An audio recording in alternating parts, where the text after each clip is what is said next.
E aí, galera, tudo bem? Preparados para mais uma aula do nosso curso? Nesse módulo, nós vamos começar a falar sobre um aspecto muito importante no universo dos games: como é feita a arte nos jogos. No livro Após o Fim da Arte, o autor Arthur Danto afirma que a arte chegou ao fim. Na escola, a gente estuda diversos tipos de arte, da pré-história até a arte moderna. Para Danto, o que viria depois da arte?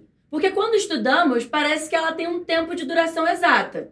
Mas como que é possível ter acabado se ainda vemos a arte ser feita por aí? Acontece que com essa afirmação, o autor quer dizer que a história da arte é que chegou ao fim. Então, o que seria arte? É comum a gente associar a arte apenas à pintura, mas esse ofício é apenas um tipo artístico. Arte é o conjunto de técnicas que leva à produção de algo. Esse algo não é nada mais, nada menos que o objeto artístico. A gente ainda vai falar sobre isso nas próximas aulas, mas eu já quero adiantar para vocês que os games são um tipo de arte, apesar de muitos acharem que não. Há alguns aspectos dos jogos que nos ajudam a pensar neles de forma artística. A interação e a conexão com o público, características que são básicas da arte, já que o espectador se identifica com ela. A história e a narração também reforçam o envolvimento do público. A necessidade de elementos visuais para compor sua criação. Os games, inclusive, já foram inseridos dentro do lugar que representa e abre espaço para a arte ser vista: o museu. Nos Estados Unidos, em 2012, no Museu de Arte Smithsonian, aconteceu uma exposição chamada A Arte dos Videogames. A ideia era apresentar como os jogos evoluíram ao longo da história, principalmente nas suas características artísticas. A imagem que vocês estão vendo agora é de uma parte dessa exposição. Conseguem ler o que está escrito na parte de cima? Em português, essa frase significa programar é como poesia. A própria programação, que sem ela o jogo não existe, seria uma arte dentro do universo dos games. Isso porque, assim como a arte, a programação também precisa ser criada. A arte dentro do jogo é tão importante que há uma profissão especial para isso: o artista de game. O que faz um artista de game? A função de um artista de game, dentro do processo de desenvolvimento de um jogo, requer muita criatividade e dedicação ao trabalho. Esses profissionais criam aspectos artísticos no jogo com a ajuda de softwares que servem para criar artes digitais, como os de modelagem 3D e de ilustração. Dependendo do jogo, o artista precisa usar métodos que são tradicionais para o mundo dos games, como é o caso do desenho e da pintura. Além disso, durante o processo de criação, eles trocam muitas figurinhas com os designers de games e com os programadores. O objetivo principal dos artistas de games é dar vida àquilo que foi pensado na fase inicial da criação do jogo. Esse trabalho é tão importante que as decisões tomadas pelo artista podem influenciar até na jogabilidade do jogo.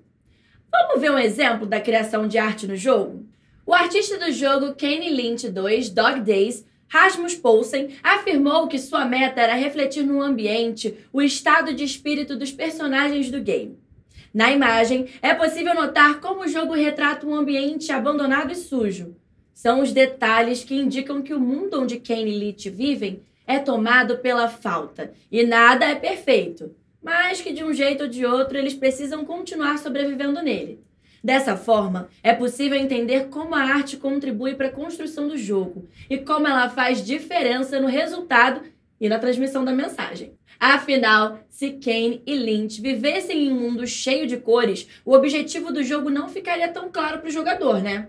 Porém, vale lembrar que o artista de game não é uma função única. Existem vários profissionais que trabalham com essa área, já que a arte nos jogos é bastante ampla e tem diferentes especializações.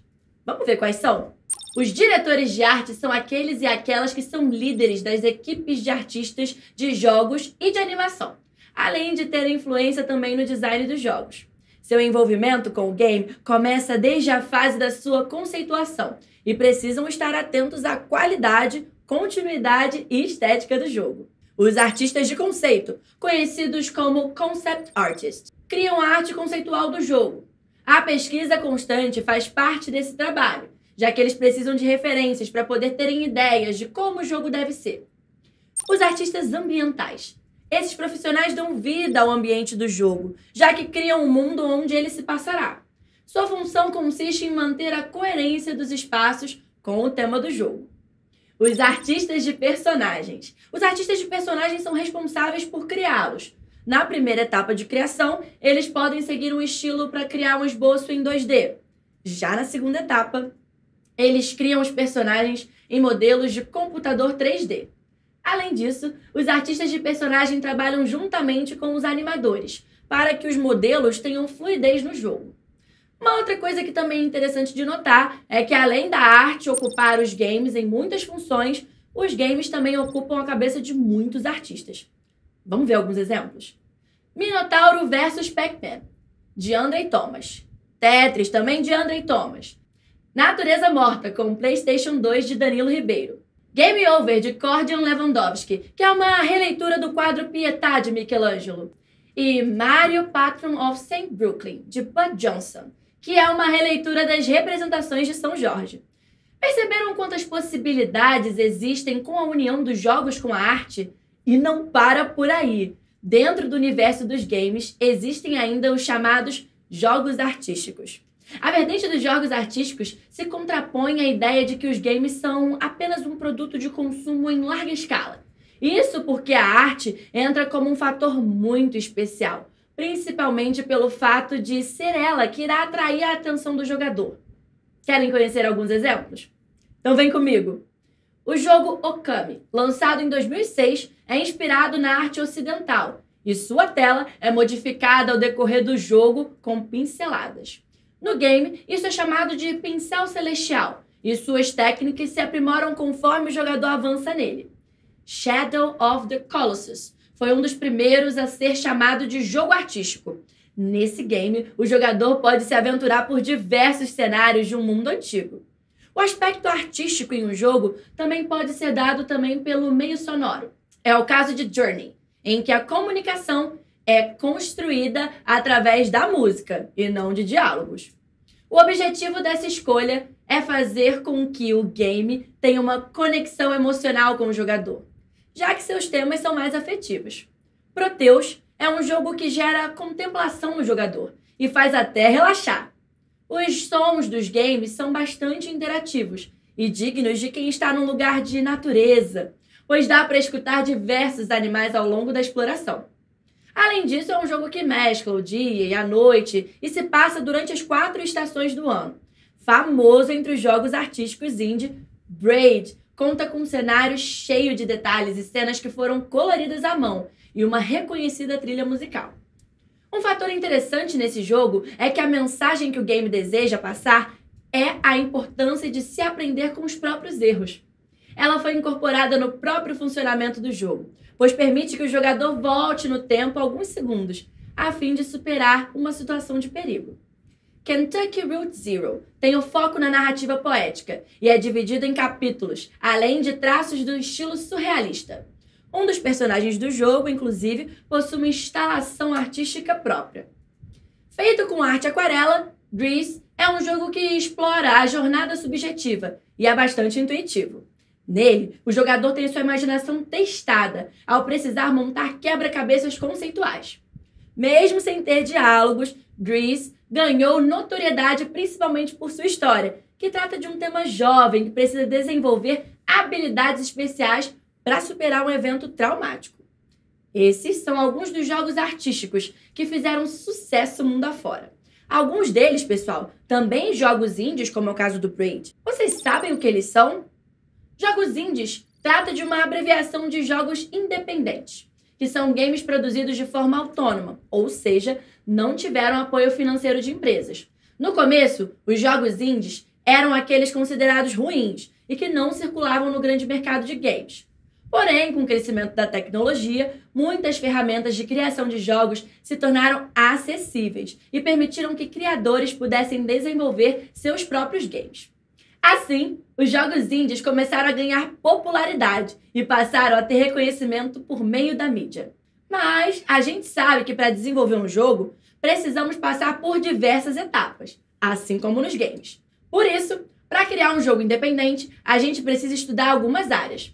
Na próxima aula, nós vamos ver cada uma de forma mais detalhada, mas eu já vou listar para vocês o que a gente precisa saber para poder desenvolver a parte artística do nosso próprio jogo.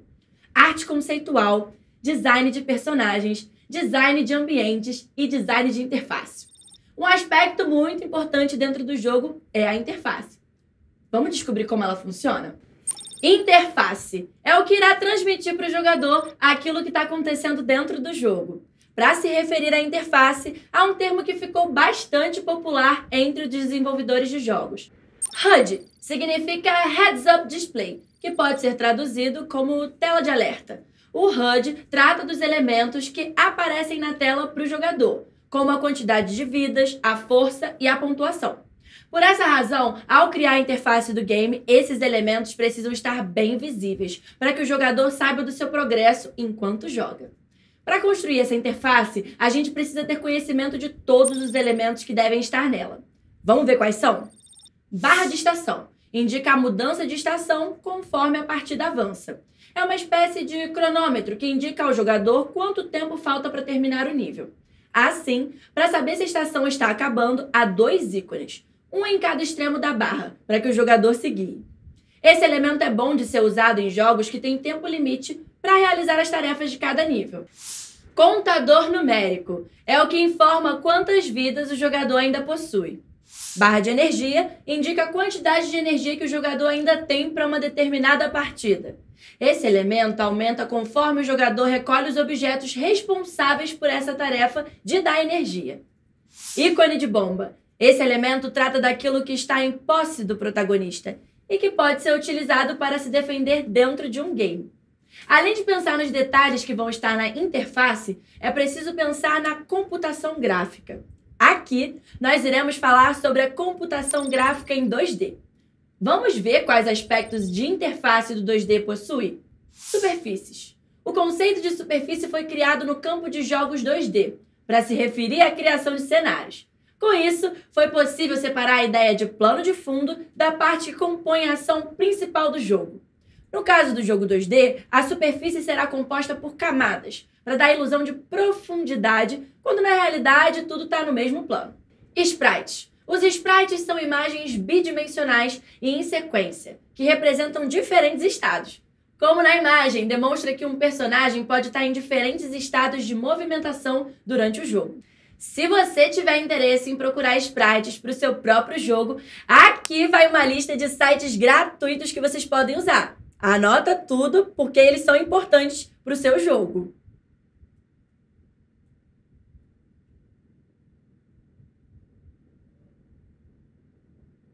Vocês já ouviram falar do jogo Dandara? O jogo foi inspirado na heroína negra Dandara, que foi escravizada no Brasil colonial e lutou contra o sistema escravocrata. Dandara mistura elementos de fantasia e ficção científica, além de ser feito em pixel art. Ele ainda traz outras referências brasileiras, como é o caso da pintora Tarsila do Amaral. No jogo, ela aparece como uma NPC, personificada como a Baporu, obra mais reconhecida da artista. De acordo com seus criadores, Dandara é um jogo feito para explorar o universo onde acontece, o reino do sal e sua mecânica. Pessoal, isso é tudo que tínhamos para conversar hoje. Agora é hora de estudar muito! Até a próxima!